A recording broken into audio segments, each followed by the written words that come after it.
یہ جو ابہام ہے اس بل کو لے کر، جتنی اس پر تنقید ہے، یہ کنفیوژن کیوں ہے؟ کیوں آپ کو لگ رہا ہے کہ اس قدر کرٹیسزم اس پہ آ رہا ہے، اتنے دن سے شور مچا ہوا ہے؟ آخر اس میں ایسا کیا ہے؟ بسم اللہ الرحمن الرحیم. آپ کا بہت شکریہ کہ آپ نے ایک بڑا جو امپورٹنٹ ٹاپک ہے اور جو اس وقت بھی ایک بل کی صورت کے اندر سینٹ آف پاکستان کے اندر موجود ہے، اور سینٹ آف پاکستان کے اندر جو سلیکٹ کمیٹی کے پاس گیا ہے وہ اپنی ریکمنڈیشنز لے کے آئے گی. اس کے بعد یہ ہے کہ اگر وہ اس چیز کو سرٹن ریکمنڈیشنز اپنی دیتے ہیں تو دوبارہ نیشنل اسمبلی کے پاس جائے گا، اور نیشنل اسمبلی اگر اس کو اڈاپٹ کر لیتی ہے تو پھر وہ پریزیڈنٹ آف پاکستان کے پاس جائے گا، اور اگر پریزیڈنٹ آف پاکستان اس کو انڈوس کر دیتے ہیں تو وہ واپس آ کے تو اس کو آپ ایکٹ آف دا پارلیمنٹ کے طور پہ جایا جائے گا. اور اگر پریزیڈنٹ نہیں کرتے تو دوبارہ اس کو جوائنٹ سیشن میں آئے گا اور جوائنٹ سیشن کے اندر کرے گا، جس طرح پہلے بھی ہو چکا. تو یہ ایک لمبا پروسیس ہے کہ اس پروسیس کے اندر ان چیزوں نے جانا ہے اور چیزوں نے ویٹ بھی اس کے اندر ہونا ہے. لیکن جو امپورٹنٹ اس چیز کے اندر ہے وہ یہ ہے کہ کیا کسی ملک کی جو نیشنل سیکیورٹی یا نیشنل سیکیورٹی ریلیٹڈ جو ایشوز ہیں ان کے دو ایریاز ہیں. ایک وہ لوگ ہیں کہ جن کو اللہ تعالیٰ عزت دیتا ہے یا موقع دیتا ہے اور پاکستان کے ان اداروں کے اندر، چاہے وہ سویلین ادارے ہیں چاہے وہ ملٹری کے ادارے ہیں، اس کے اندر بیٹھتے ہیں اور وہ انڈر ڈکلیریشن ہوتے ہیں کہ وہ کوئی ایسی انفارمیشن لیک نہیں کریں گے کہ جو نیشنل سیکیورٹی سے ریلیٹڈ ہو یا جو انٹرسٹ آف پاکستان سے ریلیٹڈ ہو. دوسرا یہ ہے کہ عام ایک پاکستانی آدمی جو ہے وہ اس چیز کے اندر اپنے آپ کو انوالو نہیں کرے گا کہ جس کے اندر ایسپنیج یا وہ ایسی چیزیں ہیں کہ جو اسٹیٹ کے اگینسٹ جاتی ہیں، تاکہ یہ ہے کہ پاکستان کے سیکیورٹی کے ایشوز یا پاکستان کے جو نیشنل ایگزسٹنس کے ایشوز کے اندر جو ہمارے فورن اینیمیز ہیں کوئی ایسا کام نہ کرے، اس کا الاکار نہ بنے. تو یہ بنیادی طور پہ ان ایریاز کے اندر کام کرتا ہے. بالکل. لیکن دیکھیں اس میں بہت سارا کنفیوژن شاید اس وجہ سے بھی ہے کہ جب آپ کے جو اراکین ہیں، جو پارلیمنٹیرینز ہیں، وہ یہ شکوہ کر رہے ہوں گے کہ ایک دن میں 12 14 قوانین بلز آ رہے ہیں تو ہمیں تو ایک بھی بل پڑھنے کا موقع نہیں مل رہا. اگر پڑھا ہی نہیں ہوگا تو پھر یہ مخالفت تو ہوگی، اور اگر پہلے مشاورت ہو جاتی پارلیمنٹیرینز کے ساتھ، پہلے اس کو اسٹینڈنگ کمیٹیز میں بھیج دیا جاتا، اس کے بعد آتا تو دیکھیں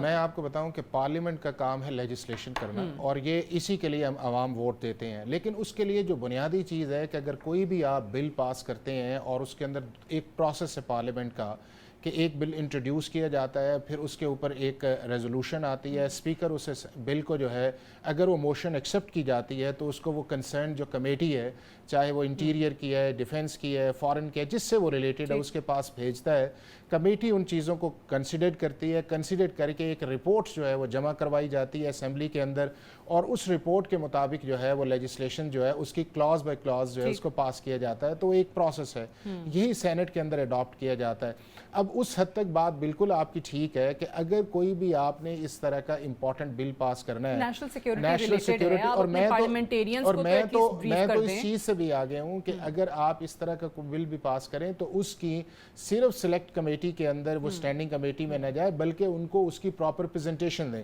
اگر اس کیس کے اندر جو ہے وہ پراپر پریزنٹیشن دی جاتی ہے کہ یہ پاکستان کے علاوہ دنیا کے 40 ممالک کے اندر نیشنل سیکیورٹی کا ایشو ہے،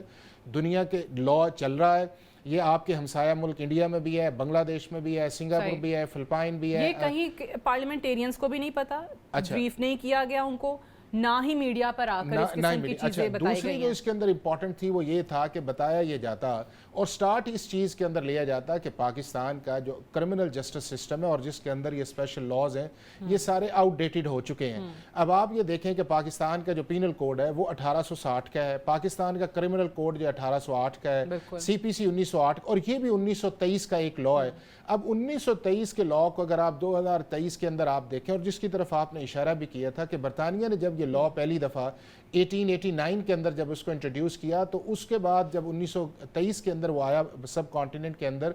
پاکستان نے 1947 کے اندر اس کو اڈاپٹ کیا. کسی حد تک جو ہے وہ پروسیجرل کی حد تک جو انکلوژنز کی گئیں وہ 1956 کے اندر کی گئیں. 56 سے لے کے 2023 تک آفیشل سیکرٹ ایکٹ کے اندر کوئی امینڈمنٹ ہی نہیں آئی، حالانکہ برطانیہ نے 1989 کے اندر اس لا کو ری ویمپ کیا، انہوں نے ڈیزائن کیا، ٹیکنالوجیز لائی.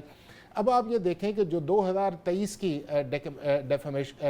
ڈیفینیشنز ہیں وہ آپ کی 1923 سے میچ تو نہیں کر سکتی. اب آپ کی ڈیجیٹل ٹیکنالوجی بھی آ گئی، ملٹری انسٹالیشنز کی ڈیفینیشنز بھی چینج آ گئی، جو آپ کے اینیمیز ہیں ان کی بھی ڈیفینیشنز چینج آ گئی. اس کے بعد جو امپورٹنٹ اس چیز کے اندر ہے وہ ہے ڈیجیٹل ایویڈنس جو ہے. اب یہ ہے کہ کورٹ آف لاء کے اندر جب آپ کوئی بھی چیز لے کے جاتے ہیں تو جتنی دیر تک وہ اوریجنل اسٹیچوٹ کے اندر پرمیسیبل آپ نہیں کرتے، آپ کورٹ آف لاء کے اندر اسے پریزنٹ نہیں کر سکتے۔ پھر جو ایک اور تھا وہ یہ تھا کہ پہلے جو تھا وہ ویگ اس طرح تھا کہ کون سی ایسی ایجنسی ہے جس کو یہ اختیار دیا جائے کہ اس طرح کے معاملات کو انویسٹیگیٹ کرے۔ اگر کسی پر شک ہے یا کسی کو گرفتار کرنا ہے ایویڈنس کو سامنے رکھتے ہوئے، تو وہ گرفتاری صرف اور صرف ایف آئی اے کر سکتی ہے، یا جو تاثر چل رہا ہے سوشل میڈیا پہ کہ دیکھیں جی آئی ایس آئی کا جب دل کرے گا اٹھا کے لے جائیں گے، ایم آئی اٹھا سکتی ہے، آئی بی جو ہے وہ اٹھا سکتی ہے، یہ بتائیے گا انٹیلیجنس ایجنسیز آپ کی اریسٹ کر سکتی ہیں؟ اس وقت یہ ہے کہ جو آفیشیل سیکرٹ ایکٹ کا جو ایک پرپوز بل جو اس وقت سینٹ آف پاکستان کے اندر آیا ہے، اس کے اندر جو سیکشنز ہیں اس میں ایک سیکشن 6 ہے،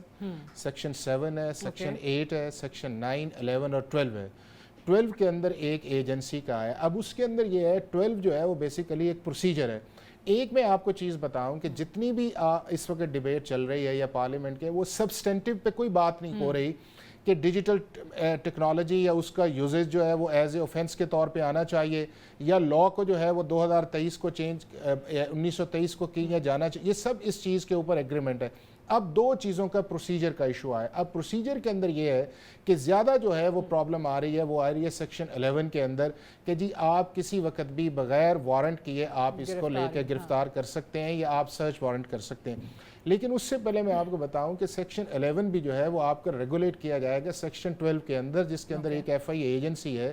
ایف آئی اے کا ڈی جی آتھورائز کرے گا کسی کو انویسٹیگیشن، نمبر 1 کہ آپ کے اوپر ایف آئی آر ہوگی اگر اس اوفینس کے اندر ہے، پھر آپ کا ایک انویسٹیگیشن کا پروسیس ہے، پھر وہ ساری چیزیں ہیں۔ لیکن جو امپورٹنٹ چیز اس چیز کے اندر ہے وہ ہے کہ انبریڈل جو پار ہے۔ اب پاکستان کے اندر بہت سارے ایسے لاز ہیں اور دنیا میں بھی بہت سارے ایسے ہیں جہاں کے اوپر آپ انسٹنٹ اریسٹ بھی کر سکتے ہیں اور جر سکتے ہیں، لیکن اس کے لیے سیفٹی والو ہونے چاہیے۔ اب دیکھیں کہ نارکوٹکس ہے، اگر کوئی شخص لے کے جا رہا ہے۔ ایک اور چیز بھی بات چل رہی ہے کہ اگر آپ نے دیکھا کہ جناب یہ فون کے اندر کسی فورن ایجنٹ کا نمبر ہے، ایڈریس ہے، یا کوئی کانٹیکٹ ہوا ہے، کوئی ای میل آئی ہوئی ہے، تو اس بنیاد پہ بھی آپ اریسٹ کر سکتے ہیں؟ نہیں، بالکل ایسی بات نہیں۔ پہلے تو میں 3 اپریہنشنز جو اس چیز کے اندر، نمبر 1 اس کے اندر یہ ہے کہ جو میں نے اس کا لاء کا پڑھا ہے as a student of law, اس کا کوئی ریٹروسپیکٹیو افیکٹ ابھی تک نہیں ہے اور نہ دیا گیا ہے اور نہ ہونا چاہیے۔ نمبر 2 اس کے اندر یہ ہے کہ جو امپورٹنٹ اس چیز کے اندر ہے کہ صرف اپریہنشن جو ہے وہ اس کے اندر کوئی اوفینس نہیں ہے، آپ کا کوریبریٹیو ہونا امپورٹنٹ ہے کہ آپ کے پاس وہ چیز آئے۔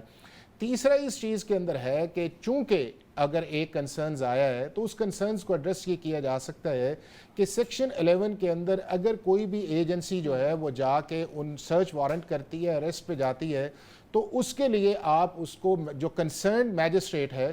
اس کی پرمیشن آپ اس کے اندر ڈال دیں کہ آپ کو، اور دنیا کے سارے ممالک میں بھی اسی طرح ہوتا ہے کہ آپ کو سرچ وارنٹ کے لیے ایون اس کے لیے جو کرمنل پروسیجر کوڈ جو ہے وہ اپلائی ہوتا ہے جو ہمارا 1898، اس کے لیے 103 جو ہے سیکشن جو ہے اس کے اندر بھی یہ ہے کہ آپ سرچ وارنٹس کی پرمیشن لے لیں۔